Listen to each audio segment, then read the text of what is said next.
Hello বন্ধুরা, কেমন আছো সবাই? আশা করি সুস্থ আছো। আমিও সুস্থ আছি। তো সকালে আজকে জল দিয়ে দিলাম, আর বাচ্চাটাও জলে দেওয়ার সঙ্গে সঙ্গে যে মেলটা স্নান করা শুরু করছে, আর ফিমেলটা আজকে দেখি খালি এদিক ওইদিকে ঘোরাঘুরি করতেছে প্রচুর। আর সঙ্গে সঙ্গে বাচ্চাটাও দেখি স্নানে ব্যস্ত।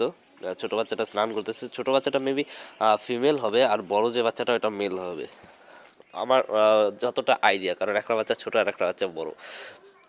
আর বড়গুলা অবশ্যই মেল হয়, তো তাই ভাবতেছি যে হয়তো বড় বাচ্চাটা মেল হবে আর ছোট বাচ্চাটা ফিমেল হবে। কিন্তু আজকে এই যে ফিমেল হাঁসটা একটু অন্যরকম বিহেভ করতেছে, মানে আমার মনে হচ্ছে যে ওটা এই হাঁসটা খুব তাড়াতাড়ি আবার ডিম দিবে বাচ্চা থাকবে, কিন্তু এমন হয় কিনা আমি জানি না। রাজহাঁসের সঙ্গে বাচ্চা থাকা সত্ত্বেও আবার ডিম পারে কিনা আমার সেটা জানা নাই, কিন্তু আমার হাঁসটাকে দেখে মনে হচ্ছে যে খুব তাড়াতাড়ি ডিম দিবে। কারণ এরা মিটিংয়ে করতেছে, আমি সকালেও আজকে দেখলাম যে মিটিং করতেছে। আর সকাল থেকে আজকে যখন থেকে ছাড়লাম তখন থেকে হাঁসটা শুধু এইদিকে ওইদিকে দৌড়াচ্ছে, এই পাশে ঘরের এই যে ওর যে ঘরটা সেটা ওই কর্নারে যাচ্ছে, আবার এই কর্নারে যাচ্ছে, আবার ঘরে ঢোকার চেষ্টা করতেছে। তো মানে প্রচুর এরকম করতেছে, তো আমার মনে হচ্ছে যে হলো খুব তাড়াতাড়ি ডিম দিবে। তো এখন স্নানে জলে নেমে গেছে, স্নানে ব্যস্ত। সঙ্গে সঙ্গে যে বাচ্চাটাও চলে গেলো, বড় বাচ্চাটা এটাও স্নানে ব্যস্ত। জল পাইলে এদের আর কিছু লাগে না, মানে খালি ডুবাইতেই থাকে। আর বাচ্চাগুলো তো জলের মধ্যে খালি দৌড়াদৌড়ি করে, সেগুলো দেখতে আমার সে মজা। ওই যে যে বলার সঙ্গে সঙ্গে দৌড়াচ্ছে। অল্প জল তো ঠিক মতো ডুবতেও পারতেছে না, কিন্তু ওইভাবে মাথা ঢুকায় প্রচুর দৌড়াচ্ছে। তো এই জিনিসটাও দেখতে সেই কিউট লাগে বাচ্চাগুলার। চীনা হাঁসের বাচ্চাগুলো এমন করে, বাচ্চাগুলো তো বড় হয়ে গেছে, মানে যখন বাচ্চা ছিল তখন এমন করতো, আর এই রাজহাঁসের বাচ্চাগুলো এখন তাই করতেছে, স্নানে ব্যস্ত।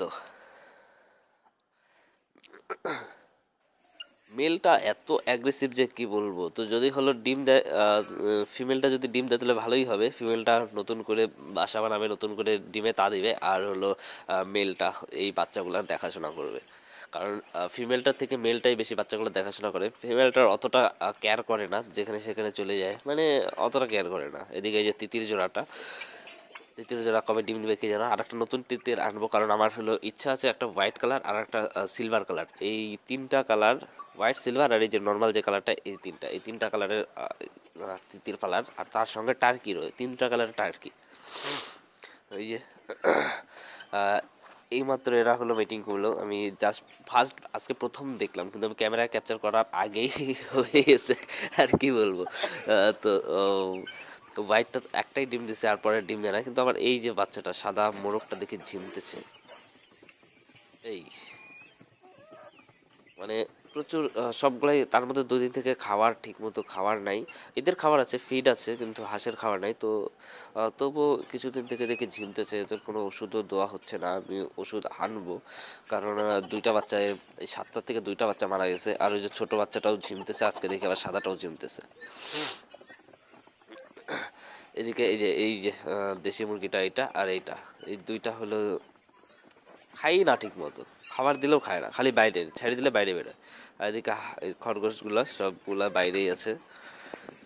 সকালে একটা গোটা কপি কপি দিছি, কপি বলতেছি কপি, কপি দিছি, বাঁধাকপি। তো সেটা খাইয়ে শেষই করে দিছে, প্রায় 3 ভাগের এক ভাগ আছে। সবগুলা ঠান্ডা, মানে কয়দিন থেকে কি করে পা ঝাড়তেছে। কয়দিন থেকে প্রচুর ঠান্ডা পড়তেছে, মানে কুয়াশা কম কিন্তু ঠান্ডা প্রচুর। তো এর জন্য সবগুলা এক জায়গায় দলা মোচড়া হয়ে একদম গায়ের সাথে গা লাগায় বসে থাকে। আর ওই যে মেলটা একা একা, বেচারা, বেচারাটাকে দেখলে কষ্ট লাগে। সবগুলা একদম গায়ের সাথে গা মিলা বসে থাকে, তাও একটু শরীরটা একটু উষ্ণ করে।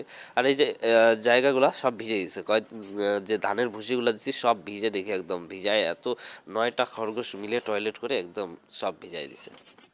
মিলটাকে দেখলে কষ্ট লাগে, একা একা বসে আছে। এরা তাও হলো একজনের সাথে গায়ে গা মিলায় বসে গরম হইতে পারে, আর বাকি ওইটা একা একা বসে থাকে। কিন্তু কি করে উপায় নেই, কারণ ফিমেল দুটো খুব উইক হয়ে গেছে। এই যে এই হাঁসটা হলো মেল। বাচ্চাগুলোর এখনো স্নান হয় নাই, বড় দুইটা উঠে গেছে, আর বাচ্চাটা স্নান করেই যাচ্ছে। রৌদ্র না উঠলে দেই না, আজকে রৌদ্র উঠছে দেখেই জল দিছি, কারণ বাচ্চাগুলো যখন স্নান করে একদম ওদের পালক তো এখনো নাই। আর আমার এই যে চীনা হাঁসগুলা আবার ডিম পাড়া শুরু করবে, বাচ্চাগুলো ডিম পারবে, বড়টা তো ডিম পারবেই। বড়টা এক জায়গায় ডিম পারছে, কিন্তু এখন দেখতেছি ওই জায়গাটা যাচ্ছে না, নতুন একটা জায়গায় যাচ্ছে। ওই খড়ির নিচে যাচ্ছে। খড়ির নিচে আগেও প্রথমবার যখন ডিম পারছে তখন খড়ির নিচে ডিম পারছিল, আমি সরাই দিছি দেখে অন্য জায়গায় চলে গেছে। তো এখন দেখতেছি আবার খড়ির নিচেই যাচ্ছে। তো একদম কর্নারে ওই যে ফিমেলটা, মানে শেষে একদম বুড়িটা, আর বাকি বাচ্চাগুলোও জায়গা দেখতেছে। ওই যে বুড়িটা অন্ধকারে কিছু দেখাই যায় না, ওই যে খড়ির নিচে ঢুকার চেষ্টা করতেছে।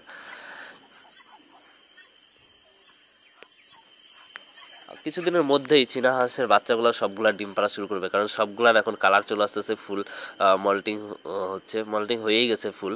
এখন দেখি যে মুখের ওইখানে যে লাল কালারটা চলে আসে ফিমেল, আর মেলটা তো সব থেকে বেশি আর ফিমেলটার কম, বাকি তিনটা বাইরে। তো ফিমেলগুলারও দেখি কালার চলে আসতেছে, তো আশায় আসি খুব তাড়াতাড়ি ডিম পারবে। তার সঙ্গে যদি রাজহাঁসও আবার ডিম পারে তাহলে তো আমার খুশির ঠিকানা নাই। সত্যি খুব খুশি হব, খুব মজা লাগবে। কারণ হলো দেখতেছি যা মনে হচ্ছে তাই। ওই যে যেমন বলা তেমনই কাজ দেখি। ওই যে হাঁসটা আবার ঘরে গেছে, তো আমি হলো যেহেতু বারবার ঘরে যাচ্ছে, তো ওর জন্য আমি ঝুড়ি বলি কেন, ওই যে প্রথমবার যে কার্টুনটা ছিল যেটার মধ্যে ডিম পাড়ছে সেটা ভেতরে দিয়ে দিছি, তো ওটার মধ্যে আমি কিছু একটু খ্যার ঠ্যার আইনে দিব, কারণ কিছু কোনো খ্যার দেই নাই, এমনি শুধু ওই সেটা দিয়ে রাখছি, কার্টুনটা শুধু এমনিই দিয়ে রাখছি। কারণ ওই যে বারবার, আমি একবার না 2-3 বার দেখলাম ওরকম যে হলো বারবার ঘরে ঢুকতেছে। তো এখন খ্যার আনবো, এই যে খ্যার দিয়ে দিলাম এখানে। এবার দেখা যাক কবে ডিম পারে। তবু দিয়ে রাখলাম, এখন আজকে নাও পারতে পারে বা 2-3 দিন পরেও পারতে পারে। কিন্তু এই যে এত পাজি খালি সবসময় আমি সব দেখাশোনা করব, আবার আমাকেই হলো মারবে। ফিমেলটা আজকে প্রচুর জলে থাকতেইছে না, খালি উইঠে এইদিকে ওইদিকে যাচ্ছে। এই যে আমার সাদা বুড়ি মুরগিটা কি করছে, ওই একটা ডিম ছিল বালতির মধ্যে রাখা যেখানে সব মুরগি ডিম পারে, সেই মুরগিটা দেখি একটা ডিম ওটা ফাটাই দিচ্ছে। তো আমি কি করব, তো ভাবলাম ঘরে নিয়ে রাখার থেকে এই যে বাচ্চাগুলোকে দিয়ে দিই, বাচ্চাগুলো এমনি অসুস্থ, তো একটু প্রোটিন পাই যাবে, এর জন্য বাচ্চাগুলো দিলাম। কিন্তু এই ছোটো যেটা বেশি দুর্বল সেটা একটুও খাচ্ছে না, মুখেই নিচ্ছে না, আর বাকি 4টা খাচ্ছে। গায়ে লাগছে, সাদাটার গায়ে একটু লাগছে, কালো মুরগিটা ওই সাদাটার গা থেকেই খাওয়া শুরু করছে।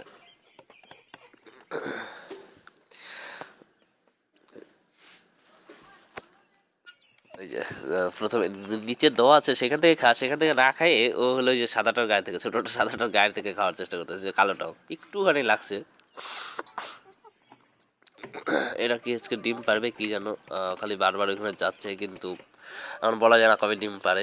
একটা ডিম পারছে সাদাটা, তারপর থেকে তো আর 3-4 দিন হয়ে গেল ডিমই তো নাই।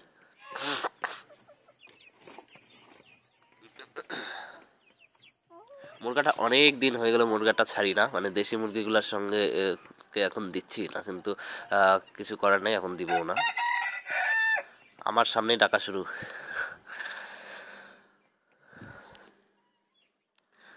তো এই যে এদের ঘাস এনে দিলাম এখন। কালকে তো সারাদিন শুধু ঘাস খাইছে, ঘাস। আর আজকে ওই যে এখন ঘাস, কারণ ওদের ঘাস মানে দানা না থাকলে ঘাসেই চলে যায়, প্রচুর ঘাস খায় আর খুব ভালোও খায় ঘাস। এই যে পায়ে পেঁচাইছে এই একটাটা আর কি, এইটাকে নিয়ে আর পারি না, মানে এত টাল কি যে বলবো। খাওয়ার এখনো অনেক আছে, তো এইটাই একটু ঝাঁকাই দিই, তাহলেই চলে আসবে, সবগুলো আসে খাওয়া শুরু করে দিবে। ছাড়াই দিই, তাছাড়া এটা তো এইটা নিয়ে দৌড়াবে, মানে নিজের কন্ট্রোল নাই পায়ে। কি নোংরা লাগাইছে, আরে দাঁড়া তোকেই তো ছাড়াই তো দিচ্ছি। এইখানে আর ফেলবো না, একটু দূরে গিয়ে ফেলি, তাছাড়া এই যে আমার হাতের অবস্থা কি করছে। একটু দূরে গিয়ে না ফেলে নিচে ফেলি, কারণ নিচে ফেললে টার্কি ফিমেলটা নিচে নামবে না, কারণ ওইখানে প্রচুর খড়ি ঠড়ি আছে, ওই সবগুলো হাঁস ওইখানে বসে আছে, একটু পরেই চলে আসবে সবগুলা খাওয়ার এখানে। তো এখন ব্যাগ নিয়ে যাবো একটু ঘাস আনতে, ঘাস বলতে কবি পাতা যদি থাকে তো আনবো, আর না থাকলে তুইলেই আনতে লাগবে। দিয়ে যাই যতটুকু আছে, খরগোশগুলোকে দিয়ে যাই, খাইতে থাকুক। চলো এবার যাই খেতে, কবি পাতা আনতে। তো এখন যাচ্ছি কবি পাতা আনতে। এই যে হাতে ব্যাগ, এই এক ব্যাগ আনবো, এক ব্যাগ আনলে হয়ে যাবে। প্রথমে দেখবো যে হলো কাটা আছে কিনা, কাটা না আনলে ভেঙে, কাটা না থাকলে ভেঙে আনতে লাগবে। তো আমার এই আশেপাশে কি জায়গা সেটা দেখাচ্ছি, আমাদের মাঠ ঠাট সব দেখাচ্ছি। তো এই পাশে আলু ক্ষেত, এটা আমাদের না, এই পাশের বাড়ির জমি। আর এই পাশে সরিষা ক্ষেত, এটা আমাদেরই ক্ষেত, কিন্তু সরিষা আমরা লাগাইনি, অন্য কেউ করছে। আমরা এখন আর চাষবাস করার সময় হয় না, তাই অন্যরাই চাষ করে আমাদের জমিতে। এই পাশে সরিষা, ওই পাশে সরিষা। সরিষা কিছুদিন আগে যখন ফুল ছিল তখন মাঠগুলো দেখতে খুবই সুন্দর ছিল, একদম সব হলুদ হলুদ। এই কয়দিন পরে আলু গাছ উঠাই দিবে, আলু উঠাই দিবে। সামনে আছে বেগুন ক্ষেত।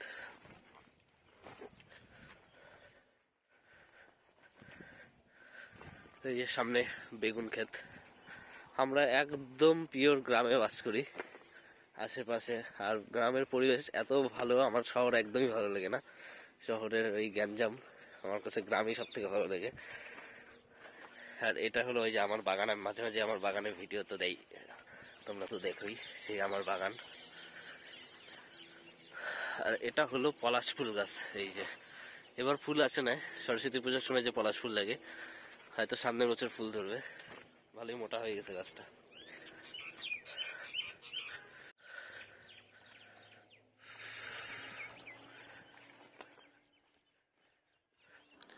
সব দিকে শুধু আলু আর আলু। ওই যে ওখানে দূরে জল দিচ্ছে, গাজর খেতে জল দিচ্ছে। এই দিক দিয়েই যাবো, ওই যে লাউ ক্ষেতটার ওই পাশেই কপি ক্ষেত। ওই যে জল দিচ্ছে মোটর দিয়ে। আর এদিকে যে তার, তো যাইতে প্রচুর অসুবিধা হয়। ওই যে লাউর জানলা টানা দিয়ে রাখছে, এই যে লাউ ক্ষেত, সুন্দর লাউ ধরে আছে এখনো, মানে ঠিক মতো ধরে না, ধরছে, কাটছে হয়তো, কাইটে নিচে, যার জন্য বড় বড় লাউ নাই, সব ছোট ছোট লাউ। এই আমরা পৌঁছে গেছি এই লাউ ক্ষেতের, এই তারের জন্য প্রচুর অসুবিধা হয়ে যাইতে। এই যে কপি ক্ষেত চলে আসলাম। তো কাটা আছেই, একটু শুকাই শুকাই গেছে। এই শুকনাগুলাই একটু বেশি নিব, কারণ বেশি কাঁচাগুলা খাইলে ওরা বেশি পেটসাপ করে, মানে টয়লেট করে একদম ভিজাই রেখে দেয়, আর পটিও করে একদম, মানে নরম নরম। তো হয়ে গেছে ফাইনালি, আমার ভরাও হয়ে গেছে। এবার হলো যাই, খুব অল্প সময়ের বললাম। এই যে এই পাশে গাজর ক্ষেত, এইটা শেষ হইলে, এই ক্ষেতের কপি শেষ হইলে ওই যে খ্যারের পালার যে সামনে, ওইখানেও কয়টা কপি গাছ আছে, তারপর ওই ক্ষেতে যাব কপি পাতা আনতে। তো ওই ক্ষেতে আর বেশি দিন যাবে না হয়তো, আর হাইলি খুব বেশি হলে 1 সপ্তাহ। তো এখন যাওয়া যাক বাড়িতে। তো যাই, তো একটু দানা দিয়ে দিই ওদের, এত সময় শুধু ঘাসই দিছি। বিকেল টাইম ওঠানোর সময় হয়ে গেছে প্রায়, একটু করে দানা দিয়ে দিই। সবগুলোকেই দেবো, অন্যগুলো শুধু এগুলাকে বাদ, কারণ এগুলার তো এখানে অনেক খাবার আছে অলরেডি, কুড়া আছে, তো এগুলা কুড়াই খাক। এদেরকে ফিড দিব না, কারণ যেগুলো সবসময় আটকানো থাকে আমি সেগুলোকেই ফিড বেশি দিই। এবং কালকে ছিল না, এই যে এটাকে বেশি খাওয়ানো যাবে না, ফিড গলা আটকে গেছে, এটার দাঁড়ায় পড়ছে। কারণ খাওয়ানো যাবে না, কারণ এটা প্রচুর ওয়েট বেড়ে গেছে, মানে চর্বি হয়ে গেছে। আর এগুলো তো ছাড়াই থাকে। এই যে মুরগিগুলো একটু আগে আমি ছাড়লাম, উপরের খাঁচার মুরগিগুলো, আর ছাড়ার সাথে সাথে যেমন ছাড়া তেমনই ওদের কাজ বাইরে, নেটের বাইরে চলে আসা। তো এদেরকেও ঢুকাইতে হবে আস্তে আস্তে, তার আগে এই বাচ্চাগুলোকে খাবার দিয়ে নিই। তো খাওয়ার সঙ্গে সঙ্গেই সব, ডিমটা খাওয়ার সঙ্গেই বাস নোংরা একদম ওপরে উঠাই দিছে। তো অল্প অল্প ফিড দিয়ে দিচ্ছে সবগুলাকে, এখন বেশি করে দিব না, কারণ এগুলো নষ্ট করে প্রচুর, পা দিয়ে আচড়ে আচড়ে ফেলে দেয়, যতটুকু খায় তার থেকে বেশি ফেলেই দেয়। এদেরকেও দিয়ে দিব এখন অল্প অল্প করে।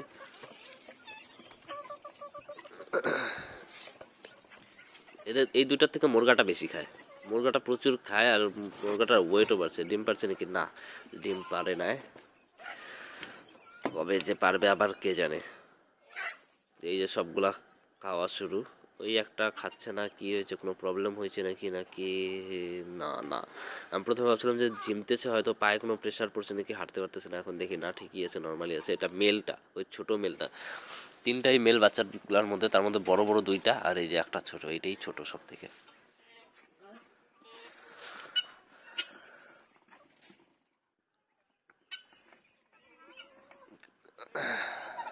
হাঁসগুলোকে দেখলে মনে হয় কয়দিন আগেই কতটুকু ছিল, এখন দেখি আবার কত বড় বড় হয়ে গেছে, আবার এদের ডিম পাড়ার সময় হয়ে গেছে। কয়দিন আগেই ভিডিও করতাম কত ছোট ছোট, মানে একদম বাচ্চা ডিমের থেকে ফুটে বেরোলো, আর এখনই কত বড় বড়। বছর কোন দিক দিয়ে ঘুরে যায় সময় পাওয়া যায় না। এই যে আমার মুরগাগুলোর মধ্যে এটাই সব থেকে বড়, সুন্দর কালার চলে আসতেছে। ওইটাও বড়, কিন্তু ওইটা থেকে এইটা সব থেকে বেশি বড়, মানে এইটা এক নম্বরে আছে। আর কালারটাও সেই সুন্দর আসতেছে, গলার ভয়েসটাও একদম মোটা, মানে একদম মুরগির মতো। এই যে মুরগিটা, দেশি মুরগি, যে তিনটা এইদের টিমে যে তিনটা মুরগা দেশি, আমাদের দুইটা মুরগা, আর এই যে মুরগিটা, এটাও প্রচুর পাজি, খালি বারবার নেটের বাইরে চলে আসে। দেশি মুরগিগুলো একটু বেশি পাজি হয়।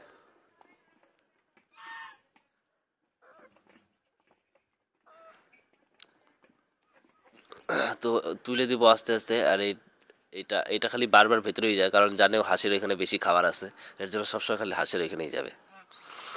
ওই যে বাইরে গিয়ে সারছে, যেমন বললাম সঙ্গে সঙ্গে দেখি বাইরে চলে গেছে। তো এগুলাকে ঢুকাই দেই। তো আজকে আর বেশি ভিডিও করব না, অনেক হয়ে গেছে, ভিডিওটা অনেক লম্বা হয়ে গেছে, যার জন্য এখন আর ভিডিও করতেছি না। তো দেখতে থাকো, এমন করে সাথে থাকো। তো আজকের মতো টাটা, বাই বাই, সুস্থ থাকো সবাই, ভালো থেকো, বাই।